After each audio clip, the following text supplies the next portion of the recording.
मुझे नहीं पता तुम्हारी क्लास 8th में कितने मार्क्स आए थे, 9th में कितने मार्क्स आए। मुझे बस इतना पता है क्लास 10th में आज तक के तुम्हारे सबसे ज्यादा मार्क्स आ रहे होंगे। अगर अगले 15 दिन के लिए तुम ऐसे पढ़ते हो तो 3 चीजें तुम्हारी बॉडी, माइंड एंड टाइम। तो अगर तुम इनका ही ध्यान नहीं रख रहे तो तुम कैसे अच्छे से स्टडी करोगे। इनके लिए क्या करना है चलो बताता हूँ।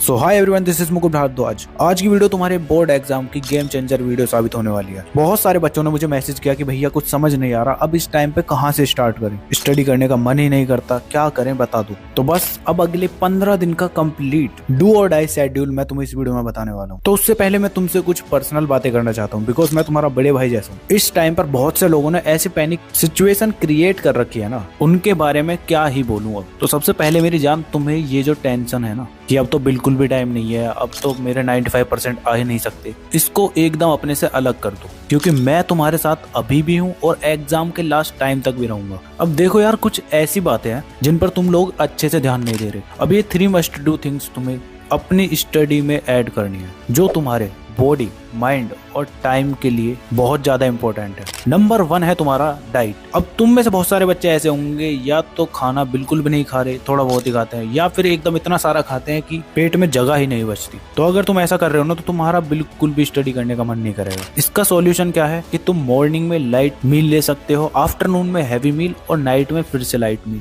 अब ये लाइट और हैवी मील क्या होते हैं ये तुम्हें अपनी स्क्रीन पर दिख रहे होंगे, ठीक है। तो खाने का अच्छे से ध्यान रखना है। इसके बाद सेकंड है तुम्हारा माइंड के लिए तुम्हें मेडिटेशन करनी है मॉर्निंग में। सुबह सुबह उठ जाओ और फिर बैठ जाओ एक शांत जगह में और अपने बॉडी और माइंड को एकदम रिलैक्स छोड़ दो और एकदम थॉटलेस बैठे रहो। अगर फिर भी माइंड में कोई थॉट आ रहा है तो फिर तुम क्या कर सकते हो, तुम कोई नाम बोल सकते हो, जैसे ओम बोल सकते हो, या कोई भी जो तुम्हारे रिलीजन से रिलेटेड हो, ठीक है। और अगर तुम्हें समझ नहीं आ रहा कैसे मेडिटेशन कर सकते हैं, तो ये कुछ टेक्निक्स हैं, इनकी हेल्प से कर सकते हो। तो दिन के 5 से 10 मिनट कर लेना, बस इनफ है। और तुम खुद देखोगे कि पूरा दिन तुम कितना प्रोडक्टिव स्टडी करोगे। अब इसके बाद थर्ड मस्ट डू थिंग्स है तुम्हारी टाइम के लिए, जो कि है तुम्हारा डिस्ट्रैक्शन। अब इसके लिए कोई टिप्स नहीं है, इसके लिए सीधा है जो चीजें तुम्हें डिस्ट्रैक्ट कर रही हैं उन्हें अपनी लाइफ से डिलीट कर दो, सिंपल। एग्जाम के बाद खूब उन चीजों से डिस्ट्रैक्ट होते रहना, ठीक है। तो इतना ही था, इन 3 चीजों का ध्यान रखना। इन्हें करोगे तो स्टडी करने के लिए तुम्हें ज्यादा एफर्ट नहीं मारने पड़ेंगे। अब बहुत सारे बच्चे ऐसे हैं जिन्हें डर लग रहा है। डर किस बात का कि प्री बोर्ड्स में कम मार्क्स आए हैं, कहीं बोर्ड्स में भी ऐसे ना आ जाए। तो यार टाइम तो अभी भी है तुम्हारे पास। मार्क्स चेक करने हैं तो तुम सैंपल क्वेश्चन पेपर लगा सकते हो, देखो कहाँ प्रॉब्लम हो रही है। जो टॉपिक्स तुम्हारे अच्छे नहीं है उनको सही से पढ़ो।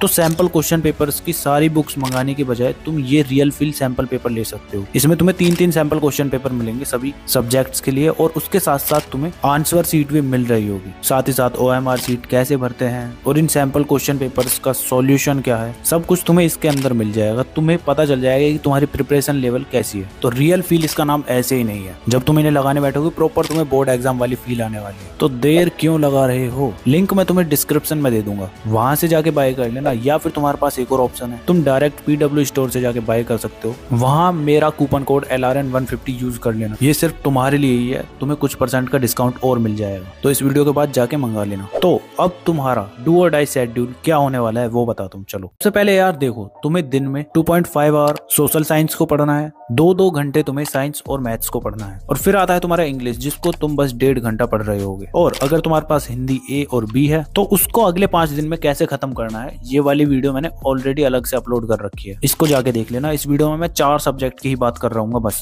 तो अब तुम्हें पता चल चुका है कितने कितने घंटे तुम्हें दिन में पढ़ना है। तो अब तुम यार डे 1 पर साइंस के अंदर केमिकल रिएक्शंस एंड इक्वेशन वाले चैप्टर को कर रहे होगे, ठीक है। तो 2 घंटे तुम्हें साइंस पढ़ना है, उसके अंदर तुम इस चैप्टर को कर रहे होगे। इसके बाद सोशल साइंस के लिए यार तुम कर रहे होगे पहला chapter the rise of nationalism in Europe. Social science के लिए इसलिए थोड़ा टाइम फालतू दिया है क्योंकि एक दिन में तुम्हें 2-2 चैप्टर भी करने पड़ सकते हैं। तो डे 1 पर तो तुम्हें बस यही चैप्टर करना है। इसके बाद मैथ्स के अंदर तुम यार कर रहे होगे स्टैटिस्टिक्स वाले चैप्टर को, और जब वो हो जाता है तो उसके बाद तुम कर रहे होगे इंग्लिश के अंदर रीडिंग पैसेजेस वाले पोर्शन को। जितने भी टाइप के पैसेज तुम्हारे एग्जाम में पूछे जाते हैं सभी को तुम कर रहे होगे, ठीक है। इसके बाद डे 2 पर यार तुम साइंस के अंदर कर रहे होगे लाइफ प्रोसेसेस वाले चैप्टर को, SST के अंदर कर रहे होगे print, culture and modern world वाले चैप्टर को, और जब वो हो जाता है तो फिर मैथ्स के अंदर तुम कर रहे होगे अर्थमेटिक प्रोग्रेशन वाले चैप्टर को। तो मैथ्स का स्लॉट पूरा होने के बाद तुम कर रहे होगे इंग्लिश वाले पोर्शन में ग्रामर सेक्शन को। तो इस तरह से तुम्हारा डे 2 कंप्लीट हो जाता है। अब डे 3 पर यार तुम कर रहे होगे साइंस के अंदर लाइट रिफ्लेक्शन एंड रिफ्रैक्शन वाले चैप्टर को। एसएसटी के अंदर तुम करोगे यार रिसोर्सेज एंड डेवलपमेंट वाले चैप्टर को। जब वो कंप्लीट हो जाता है तो मैथ्स के अंदर यार तुम कर रहे होगे पॉलिनोमियल्स वाले चैप्टर को। ठीक है, जब ये हो जाता है तो इसके बाद तुम कर रहे होगे इंग्लिश के अंदर राइटिंग स्किल वाले सेक्शन को।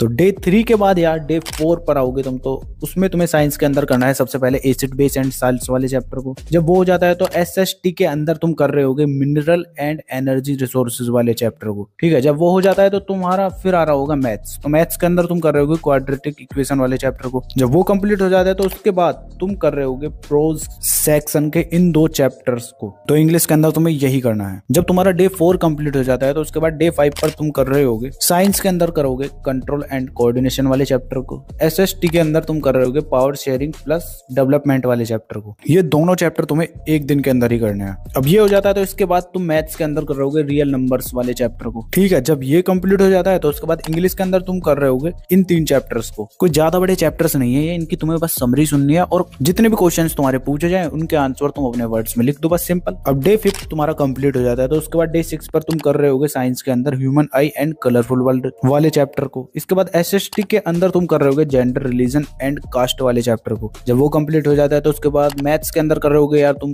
इंट्रोडक्शन ऑफ ट्रिग्नोमेट्री वाले चैप्टर को। इसके बाद तुम इंग्लिश के अंदर कर रहे होगे इन 3 चैप्टर्स को। तो कुछ इस तरह से तुम्हारा डे 6 भी कंप्लीट हो रहा होगा। जब डे 7 पर आते हो तुम, तो तुम्हें साइंस के अंदर मेटल एंड नॉन मेटल्स वाले चैप्टर को करना है। सोशल साइंस के अंदर तुम कर रहे होगे ग्लोबलाइजेशन और तुम्हारा फेडरलिज्म वाला चैप्टर। इन 2 चैप्टर्स को एक दिन के अंदर करोगे। ठीक है, इसके बाद मैथ्स के अंदर यार तुम कर रहे होगे एप्लीकेशन ऑफ ट्रिग्नोमेट्री वाले चैप्टर को। जब वो हो जाता है तो उसके बाद इंग्लिश के अंदर तुम इन 3 चैप्टर्स को निपटा रहे होगे। अब स्टार्ट होता है तुम्हारा डे 8। तो डे 8 पर यार तुम साइंस के अंदर कर रहे होगे how to do organisms reproduce. इसके बाद तुम सोशल साइंस के अंदर कर रहे होगे political parties plus water resources वाला चैप्टर। जब वो हो जाता है तो उसके बाद मैथ्स के अंदर यार कर रहे होगे तुम प्रोबेबिलिटी वाले चैप्टर को। और फिर उसके बाद इंग्लिश के अंदर यार तुम कर रहे होगे ए टाइगर इन जू और उसके साथ साथ ये 2 चैप्टर्स। ठीक है, 8th डे के बाद तुम्हारा आता है 9th डे। तो इस पर यार तुम कर रहे होगे साइंस के अंदर सबसे पहले करंट इलेक्ट्रिसिटी वाले चैप्टर को। जब वो कंप्लीट हो जाता है तो उसके बाद एसएसटी के अंदर तुम कर रहे होगे लाइफलाइन ऑफ इंडियन इकोनॉमी।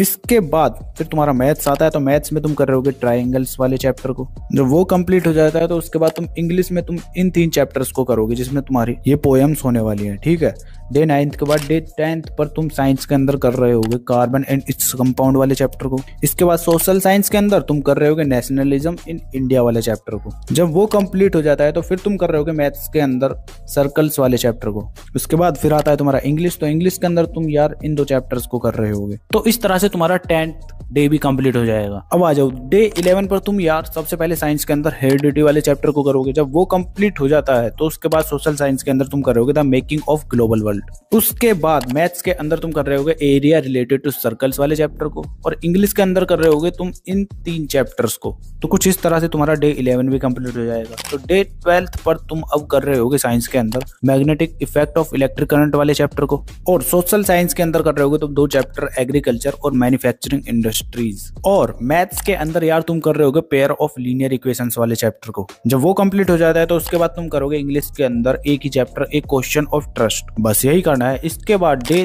13 पर तुम साइंस के अंदर कर रहे होगे अवर एनवायरमेंट्स वाले चैप्टर को। एसएसटी के अंदर तुम कर रहे होगे आउटकम ऑफ डेमोक्रेसी वाले चैप्टर को। मैथ्स के अंदर तुम यार कर रहे होगे सरफेस एरिया एंड वॉल्यूम्स वाले चैप्टर को।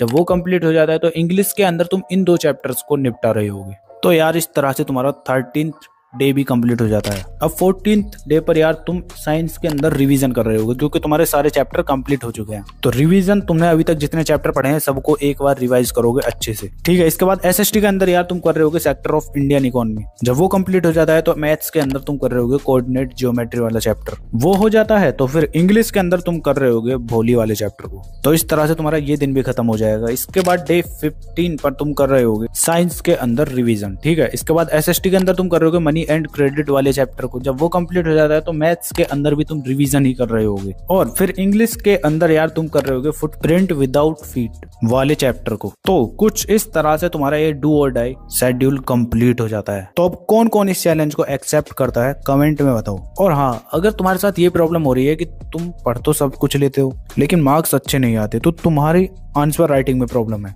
वो कैसे ठीक करनी है वो तुम इस वीडियो को देख सकते हो, तुम्हें क्लियर हो जाएगा कि कैसे तुम्हें आंसर्स को लिखना है। और इसके साथ साथ ये भी वीडियोज हैं तो जाके देख लेना। तो मिलते हैं नेक्स्ट वीडियो में, तब तक के लिए keep learning, keep studying and keep smiling.